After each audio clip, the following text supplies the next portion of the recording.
I'm about to run this roll through my sewing machine, and I am technically dunce when it comes to sewing machines, but I wanted to show you my tension setting. I think that's what this knob is for, is here. I'm using a straight stitch. My length is between 2 and 3, so it's like 2.5. And my needle, I think, is just your average needle. I have gold thread in the top and white thread on the bottom, and here we go. So I'm working from the bottom, I guess, because that's the end that was open. I've placed it in, put the foot down, and I'm going to start stitching. And I'm going to stop and do a back stitch so it doesn't unravel. So I'm going to continue all the way down to the end, and then I will turn it and move back to the other end. I wanted to point out that as I'm sewing, I try to sew on the end, and I'm doing the stitches to get dimension and texture, but I'm also going to try and capture the smaller bits, like this strip here. So when I run the machine, I want to make sure to angle the strip so that this will get caught under the needle.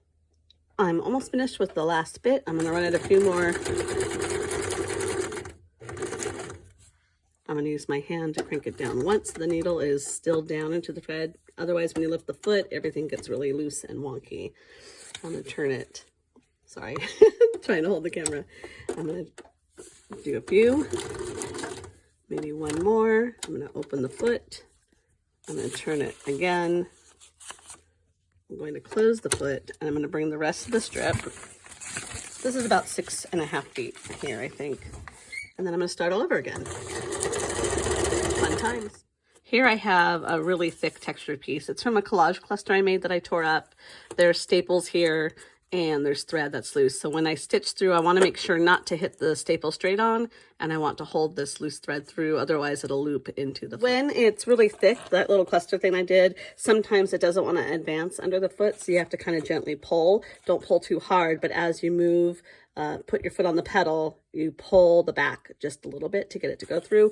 Or if you're worried about your needle breaking or hitting the stapler, you come over here and you use your hand to hand crank it. I'm coming to what I think is the last pass. There's still room for stitching here. There will be parts of your collage strip that are more narrow and won't fit the stitching on the side. When that happens, I will waggle the strip through and kind of curve it in between the other stitches I already did. And that's a wrap.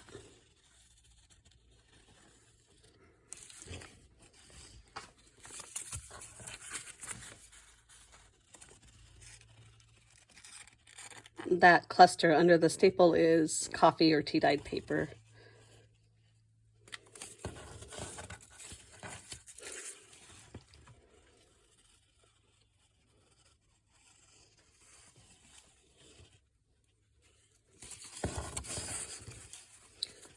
And this image here is from a photo booth book that I cut out, and I kind of crinkled it up and inked at the crinkles, kind of distressed it a lot. I like the way it looks, even though her face disappeared.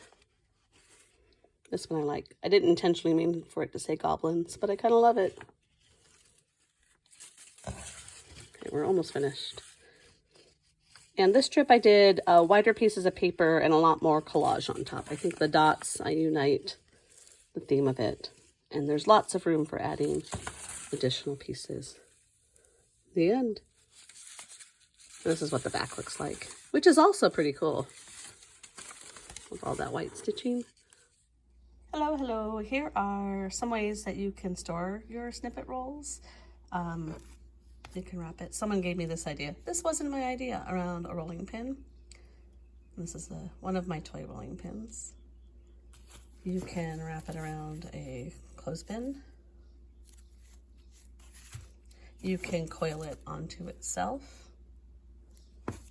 I just gifted someone a bottle of glue, and I wrapped a collage roll around the glue. You can use anything, really. I have a wooden spoon that I love that I'm waiting for another roll to do, but I'm in the middle of it. I haven't finished it. These are some ways you can make them prettier.